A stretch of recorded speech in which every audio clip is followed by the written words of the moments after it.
और इस बीच आपको बता दें, इजरायल और ईरान के बीच चल रहा संघर्ष अब परमाणु ठिकानों तक पहुंच चुका है। नातांज पर इजरायली हमले के बाद अब ईरान ने जबरदस्त पलटवार कर दिया है। इजरायली सेना ने यह पुष्टि की है कि शनिवार को ईरान की दागी गई एक बैलिस्टिक मिसाइल ने नेगेव रेगिस्तान में डिमोना शहर की कई इमारतों पर सीधा प्रहार कर दिया है। ईरान के इस हमले में 39 लोग घायल बताए जा रहे हैं। बताया तो ये भी जा रहा है कि शनिवार को ही अमेरिका इजरायल ने ईरान के सबसे बड़े महत्वपूर्ण परमाणु केंद्र नातांज पर एयर स्ट्राइक की थी और अब डिमोना में हुए मिसाइल हमले को इसी के पलटवार के रूप में देखा जा रहा है। बताया तो ये भी जा रहा है कि डिमोना में इजरायल का अत्यंत संवेदनशील परमाणु अनुसंधान केंद्र मौजूद है और इस बीच ईरान के हमले के वीडियोस भी अब सामने आ रहे हैं, जिसमें एक बैलिस्टिक मिसाइल ने डिमोना पर जो बैलिस्टिक मिसाइल है वो डिमोना पर गिरती हुई साफ तौर पर नजर आ रही है। इस भीषण हमले के बाद कई इमारतें मलबे में तब्दील हो गई है। अफरा तफरी का माहौल डिमोना शहर में देखा जा रहा है। रेस्क्यू टीमें और बचाव दल मलबे में दबे लोगों को निकालने के लिए मौके पर पहुंच चुके हैं। अफरा तफरी का माहौल देखा जा रहा है और ये हालात और ज्यादा खौफनाक तब हो गए जब डिमोना और आसपास के शहरों में एक और ईरानी मिसाइल दागे जाने की चेतावनी देते हुए फिर से खतरे के सायरन गूंजने लगे। तो देखिए एक बार फिर से यहाँ पर किस तरीके से ईरान की तरफ से ये बड़ा प्रहार किया गया है। तस्वीरों में साफ तौर पर आप देख पा रहे हैं और किस तरीके से अफरा तफरी का माहौल डिमोना शहर के आसपास जो है वो देखा जा रहा है। इन 6 तस्वीरों के जरिए तफसील से हम आपको समझा रहे हैं कि किस तरीके से ये युद्ध जो है अब लगातार भयावह होता हुआ नजर आ रहा है। ईरान की तरफ से मिसाइल हमला किया गया है, डिमोना शहर पर सीधे तौर पर प्रहार किया गया है। डिमोना शहर जहां पर इजरायल का एक बहुत महत्वपूर्ण परमाणु प्लांट है, कई इमारतें जो है इसकी वजह से तबाह हो गई है, मलबे में तब्दील हो गई है। एटमी सिटी पर सीधे तौर पर यह प्रहार किया गया है। 35 से ज्यादा लोग घायल बताए जा रहे हैं।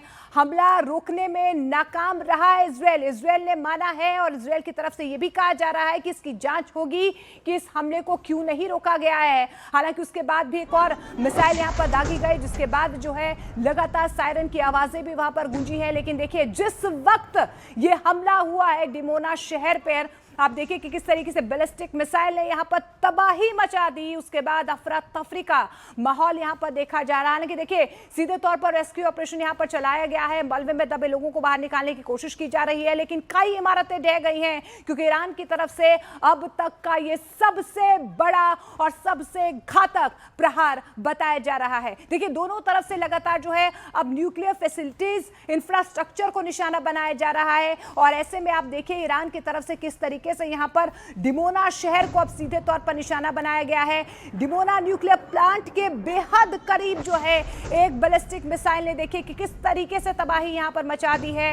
एटमी सेंटर पर जो है अब खतरा मंडराता हुआ नजर आ रहा है और खुद इजरायल की तरफ से यह कहा गया है कि एक बैलिस्टिक मिसाइल जरूर डिमोना शहर पर गिरी है, लेकिन यह नाकाम कैसे रहा, कैसे इंटरसेप्ट नहीं हुई, इसकी जांच लगातार की जाएगी। लेकिन इन 4 तस्वीरों के जरिए आप समझिए कि किस तरीके से ईरान की तरफ से यहां पर पलटवार किया गया है, क्योंकि इससे पहले ही अमेरिका और इजरायल की तरफ से ईरान के नातांज न्यूक्लियर साइट पर अटैक किया गया था और उसी के पलटवार में देखिए ईरान की तरफ से अब डिमोना पर यह हमला किया गया है। शहर में अफरा तफरी का माहौल देखा जा रहा है, लगातार इमारतों को अब निशाना बनाया जा रहा है, न्यूक्लियर फैसिलिटीज को अब जो है कहीं ना कहीं खतरा और ज्यादा बढ़ता हुआ यहां से नजर आ रहा है। और यही सवाल अब यहां से पैदा हो रहा है कि क्या अब ये जंग जो है वो परमाणु युद्ध की तरफ बढ़ती हुई नजर आ रही है और खतरा क्या और ज्यादा यहां पर बढ़ता हुआ नजर आ रहा है। लेकिन इस बीच आपको बता दें आईडीएफ का यह भी कहना है कि वो उस ईरानी बैलिस्टिक मिसाइल को रोकने में हुई विफलता की जांच कर रहा है। तो देखिए यहां पर इजरायल की तरफ से माना गया है कि विफल रहा है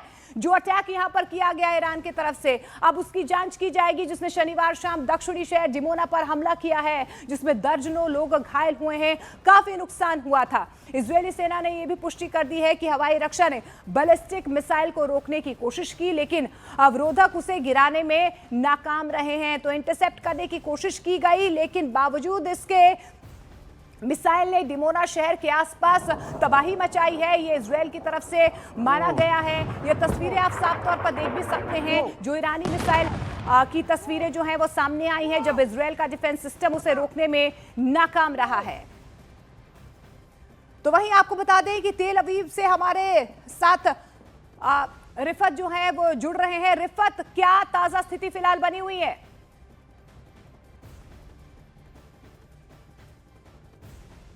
या वो साइट जो न्यूक्लियर साइट है इस स्पॉट से, लेकिन एरिया सेम है, एक ही एरिया पड़ता है। हालांकि जिस तरीके से हम ये कहेंगे कि टेल अवीव जो है काफी बड़ा, इस तरीके से हाइफा जो है इस पे अटैक किए जा रहे हैं, जेरूसलम पे अटैक किए जा रहे हैं। तो डिमोना का साइट जो है ये काफी दूर पड़ता है इस साइट से, यानी जेरूसलम से। तो हो सकता है कि स्ट्रेटेजिक लोकेशंस को हिट करने की कोशिश की गई हो, लेकिन वहां तक नहीं पहुंच पाए। लेकिन जहां पर भी ये हिट कर गया वहां पे अभी जो खबर है 20 लोग जो है वो घायल हुए हैं। 20 लोग घायल हुए हैं डिमोना में। हालांकि स्ट्रेटेजिकली बहुत इंपॉर्टेंट ये एरिया है, लेकिन जहां पे ये अटैक हुआ है वहां पे पॉपुलेशन है, वहां पे लोग रहते हैं। हालांकि जिस तरीके से नीरज कह रहे थे ये काफी स्ट्रेटेजिकली इंपॉर्टेंट है, लेकिन वो काफी दूर है इस स्पॉट से जो न्यूक्लियर साइट्स या जहां पे न्यूक्लियर प्रोग्राम चल रहा है। ये साउथ लेबनान में पड़ता है। जब जेरूसलम पहुंचते हैं उसके बाद काफी दूरी पर ये है टुवर्ड्स इलाद। और चूंकि मैं इस पूरे एरिया में जा चुका हूं, और ये जो अकाबा बॉर्डर है उसकी ओर जब जाते हैं तो बीच में ये डिमोना आता है और वहां पर ही इसराइल के न्यूक्लियर प्रोग्राम की साइट है। लेकिन ये जो जहां पे ये मिसाइल डायरेक्ट हिट कर गया है ये एक बस्ती का एरिया है, और अभी तक 20 लोगों के घायल होने की वहां पे खबर है। जी, तो देखिए 20 लोगों के घायल होने की खबर यहाँ पर सामने आ रही है। लेकिन आपको ये भी बताते हैं कि डिमोना इतना इंपॉर्टेंट क्यों है और इजराइल के लिए सबसे महत्वपूर्ण क्यों माना जा रहा है। दरअसल आपको बता दें कि Shimon Peres Negev nuclear research centre के रूप में इसे जाना जाता है। ये फैसिलिटी इजराइल के परमाणु हथियार कार्यक्रम का सबसे अहम हिस्सा माना जाता है। ये यरूशलेम से लगभग 90 किलोमीटर और डिमोना शहर से 13 किलोमीटर दूर नेगेव रेगिस्तान के अंदर मौजूद है। इसकी सुरक्षा अभेद्य है और लगभग 36 स्क्वायर किलोमीटर में ये फैला हुआ है। इस फैसिलिटी में 10 प्रमुख इमारतें बताई जाती हैं। इसकी इलेक्ट्रिफाइड फेंसिंग की बात कर लेते हैं, पेट्रोलिंग सड़कों और शक्तिशाली एंटी एयरक्राफ्ट मिसाइल बैटरियों से ये घिरी हुई है। जमीन के नीचे कई दशकों पुरानी 8 अंडरग्राउंड लैब्स है जहां पर लगभग 2700 वैज्ञानिक और टेक्नीशियन दिन रात यहां पर काम करते हैं। डिमोना में 80 परमाणु बम रखे जाने का दावा भी किया जाता है। लेकिन इस बीच देखिए ईरान ने युद्ध की नई तस्वीरें भी जारी की हैं और मिसाइल और ड्रोन की 72वीं खेप दागने का दावा यहां पर ईरान की तरफ से किया गया है। ये तस्वीरें आप देख पा रहे हैं ईरान की सरकारी मीडिया के वीडियो में। ये साफ तौर पर नजर भी आ रहा है कि एक पहाड़ के अंदर से मिसाइल लॉन्च की जा रही है जो सीधे अपने लक्ष्य की ओर बढ़ती हुई नजर आ रही है। इन तस्वीरों को ईरान अपनी सैन्य ताकत के प्रदर्शन के तौर पर पेश भी कर रहा है। हालांकि इन दावों की पुष्टि नहीं हुई है।